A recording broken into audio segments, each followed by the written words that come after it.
Shalom everyone! Kumusta po ang bawat isa? Muli tayo po ay nagpapatuloy sa pakikinig at pagbabasa ng salita ng Panginoon at nandito na po tayo sa John chapter 11. So matutunghayan po natin dito yung kwento ni Lazaro, yung pagkabuhay po niya. So I hope again, yung lagi po nating sinasabi na the more na we know the Word of God is mas lalo po tayong lumalago, mas lalo po tayong nai-inlove, nagugutom po tayo sa salita ng Panginoon at hinahanap po natin yan. At ito po yung ipinapamuhay po natin sa araw-araw po nating pamumuhay. Amen? Slowly, tayo po ay humahakbang patungo sa Panginoong Hesukristo. Amen? So matutunghayan nga po natin dito yung buhay ni Lazaro na nasa Bitanya po siya, kapatid po siya ni Marta at saka si Maria. So nagsabi yung dalawang magkapatid kay Panginoong Hesus na si Lazaro na kaibigan po niya ay may sakit. So narinig po ito ng Panginoon. Sabi niya sa verse 4, nang marinig ito ni Jesus ay sinabi niya, hindi niya ikakamatay ang sakit na ito. Nangyari iyon upang maparangalan ang Diyos at sa pamamagitan nito'y maparangalan ang anak ng Diyos. Amen. So sinabi ng Panginoong Hesukristo dito na ang kanyang kaibigan ay hindi po niya ikakamatay yung sakit kundi maipakita na mapaparangalan ang Panginoon at mapaparangalan din po siya. Mahal na mahal ng Panginoong Hesus ang pamilyang ito, si Lazaro, si Martha at saka si Maria, kaya nagpalipas pa po siya doon ng 2 araw. So pagkatapos noon, sinabi niya sa kanyang mga alagad ay pupunta po sila sa Judea. Pero yung mga alagad po niya, sinabi po nila, di ba Panginoong Hesus, doon banda gusto ka po nilang ipapatay? Sabi ng Panginoon, sinabi ni Hesus, hindi ba't may 12 oras sa maghapon, hindi matitisod ang lumalakad kung umaga sapagkat nakikita niya ang nagbibigay liwanag sa daigdig na ito. Subalit natitisod ang lumalakad kung gabi sapagkat wala na siyang liwanag. Idinugtong pa ni Jesus, natutulog ang kaibigan nating si Lazaro. Pupunta ako upang gisingin siya. Sabi ng Panginoon sa kanyang mga alagad. So ini-emphasize ng Panginoon dito na gagawin pa po siya habang umaga pa, kasi kung gabi na hindi po niya makikita or habang may liwanag may makakakita sa kanyang gagawin, dahil alam po niya na siya yung nagdadala ng ilaw. Sabi niya dito, sapagkat nakikita niya ang nagbibigay liwanag sa daigdig na ito. Kasi ang Panginoong Hesukristo ay siyang nagbibigay ng liwanag. Pag sa gabi siya magtatrabaho is wala pong makakakita po sa kanya at wala pong magte-testify na siya yung gumawa na miracle. So God is still working. So ni-emphasize po niya na kung ang aking ama ay nagtatrabaho, ako din ay kailangan kong magtrabaho habang nandito pa ako sa mundong ito. Yung mga ganon yung mindset ng Panginoon. Lagi po siyang still working. We have to work. Sabi niya, lumakad na tayo kasi ang kaibigan kong si Lazaro ay natutulog. Pero sa isip-isip po niya ay hindi po siya natutulog, kundi patay na po siya. So sabi ng mga alagad po niya na kung natutulog po siya, gagaling po ba siya? Sabi naman ng Panginoon, ang ibig sabihin ni Jesus ay patay na si Lazaro. So ngunit ang akala ng mga alagad ay talagang natutulog lamang ito dahil dito'y tuwirang sinabi ni Jesus, patay na si Lazaro. Ngunit ako'y magagalak dahil wala ako roon upang kayo'y sumampalataya sa akin. Tayo na, puntahan natin siya. Amen. Kaya ni Thomas na tinatawag na kambal ang kanyang mga kasama, sumama tayo sa guro, mamamatay tayong kasama niya. Amen. So ito po yung nangyari doon na pagkatapos pumunta nga po sila doon sa Judea, alam ng Panginoon na patay na ang kanyang kaibigan na si Lazaro, pero ang sinabi po niya ay natutulog lang po siya dahil may gagawin po siya. Marami pong sumunod po sa kanya para makita yung gagawin po niya. Kaya sabi niya po dito, pagdating ni Jesus, nalaman niyang 4 na araw nang nakalibing si Lazaro. May 3 kilometro lamang ang layo ng Jerusalem sa Bitanya. Kaya't maraming taga-Jerusalem ang dumalaw kina Marta at Maria upang makiramay sa pagkamatay ng kanilang kapatid. So, nang balitaan ni Marta na dumarating si Jesus, sinalubong niya ito, ngunit si Maria na may naiwan sa bahay. Sinabi ni Marta, Panginoon, kung kayo po ay narito, buhay pa sana ang kapatid ko. Subalit nalalaman kung kahit ngayon ipagkakaloob sa inyo ng Diyos ang anumang hingin ninyo sa Kanya. Muling mabubuhay ang iyong kapatid, sabi ni Jesus. Sumagot si Martha, nalalaman ko pong siya ay mabubuhay muli sa huling araw. Sinabi sa kanya ni Jesus, ako ang nagbibigay buhay at muling pagkabuhay. At sino mang nabubuhay at sumasampalataya sa akin ay hindi mamamatay kailanman. Naniniwala ka ba sa sinabi ko? Sabi po niya.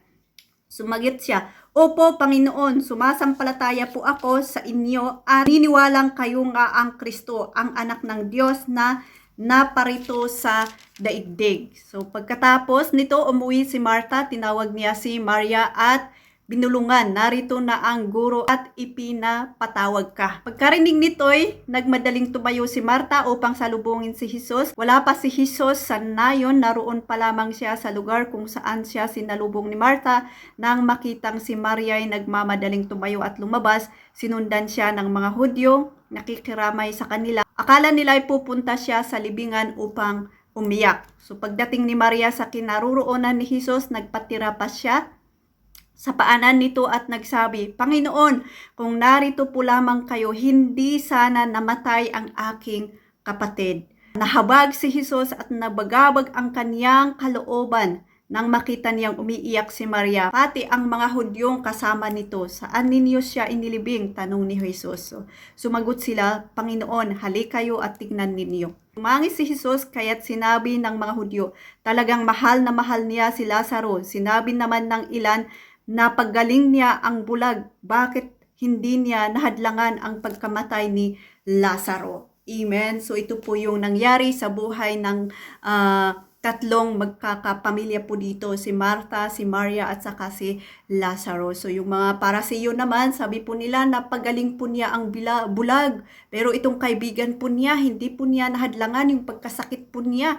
So, nakikita pa rin po nila talagang may contradict po sa ating mga pananampalataya ay talagang may butas na titignan po nila sa atin. Kaya nakikita po natin dito na hindi natin maididinay kung kahit gaano ka tayo faithful sa Panginoon, mayroon at mayroon pa rin ang kukontra po sa atin kung hindi po nakaangkla ang pananampalataya po nila sa pananampalataya po natin. Ito po yung nakikita, isa sa nakikita po natin dito. Kaya in growing sa pananampalataya natin sa Panginoon ay mayroon at mayroon ang kukontra. Kaya be faithful po tayo, lagi po tayong magtiwala sa Panginoon and magpatuloy po tayo dahil ang Panginoon ang bumabago po sa atin. Be still at kilalanin po natin ang Panginoon dahil sinabi po niya dito na siya yung nagbibigay ng buhay at muling pagkabuhay. So ipinakita po niya dito talaga na siya yung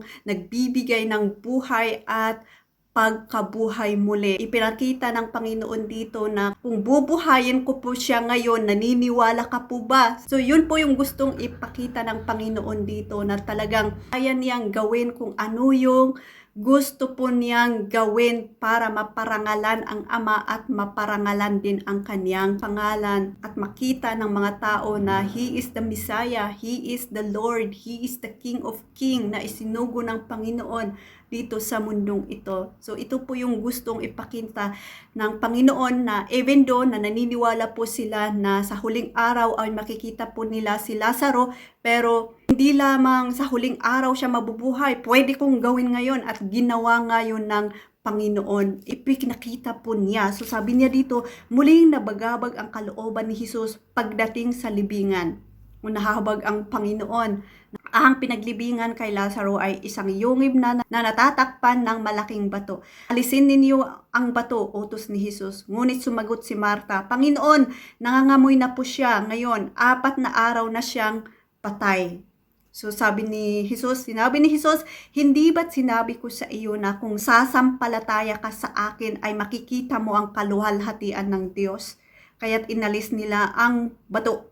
Tumingala si Jesus sa langit at sinabi, Ama, nagpapasalamat ako sa iyo sapagkat dinirinig mo ako at alam kong lagi mo akong diringgin.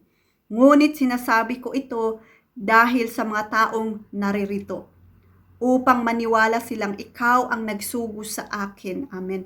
Pagsabi nito ay sumigaw siya, Lazaro, lumabas ka!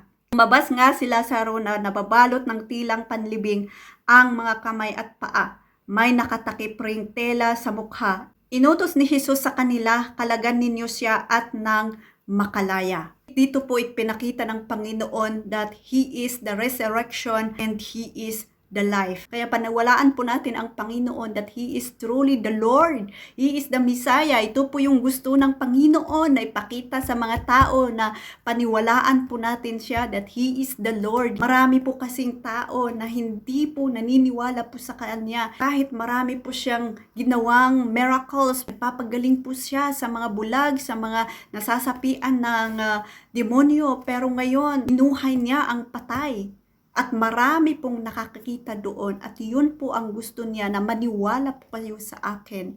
Amen. Kaya we as a Christian, kung may mga malapit ng mamatay, ay huwag po tayong mag-aalala, kundi i-surrender po natin sa Panginoon kasi naniniwala po tayo sa huling araw ay magkikita at magkikita pa rin po tayo. Diba? Huwag pong matakot na mamatay. kaya kailangan nga excited po tayo kasi sa heaven, it is perfect. Dito sa mundong ito, magulo. Kaya habang nabubuhay po talaga po tayo, is paniwalaan po natin ang Panginoon that He is the life and He is the resurrection. He is the Lord. Siya po yung tagapagligtas po natin. Siya po yung nagbibigay ng buhay po natin na kailangan po nating paniwalaan po yun para magkaroon po tayo ng buhay na walang hanggan at even kahit mamatay man po tayo ngayon sa bukas or next week, next year, and another year is makakasama po natin ang Panginoon. Di po ba? Kaya habang buhay po tayo, let us continue to believe that Jesus is Lord and we continue to follow, to seek Him.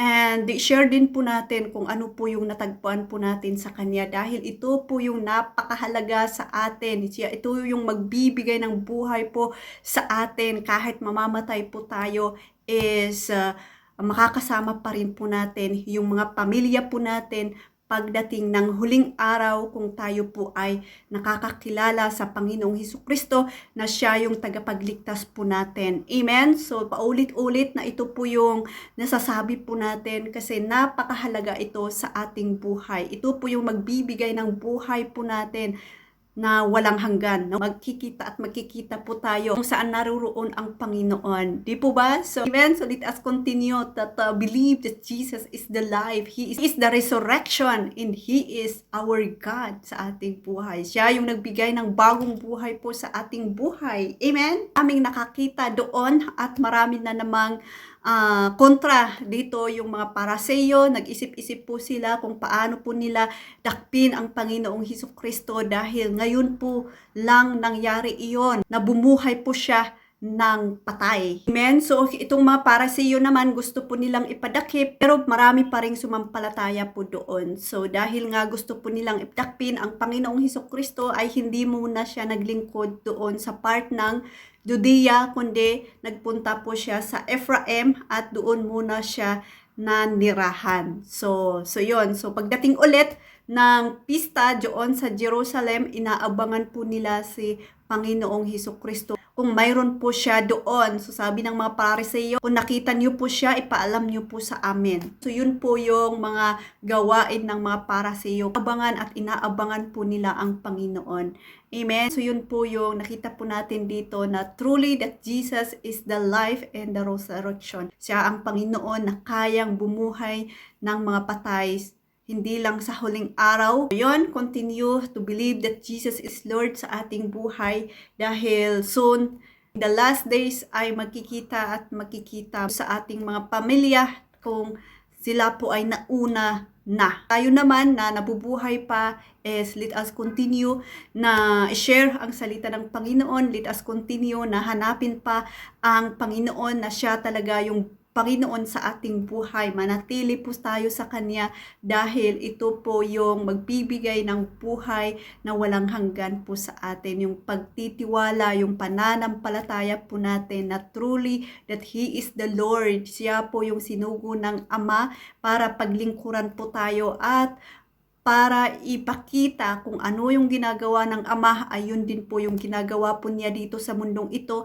At para sa ating mga mananampalataya, ayun din po yung gagawin po natin. Amen? And nagmumultiply at nagmumultiply yan. Gayon, ayun po yung pag-i-exist ng gospel, lumalaganap kung ano yung ginawa ng Panginoon, yung kaputihan na ginawa ng Panginoon. Amen? So, kung noon, nagpapagaling lamang po siya, pero dito, napaka-powerful yung pinawa niya, pinuhay niya ang patay. Amen? So, believe that Jesus is Lord sa ating buhay. Believe that He is the only way. He is the gate of our eternal life. He is the only way para makapasok po tayo sa langit. Amen? So, yun lamang po. Glory to God. At shalom, shalom. God bless.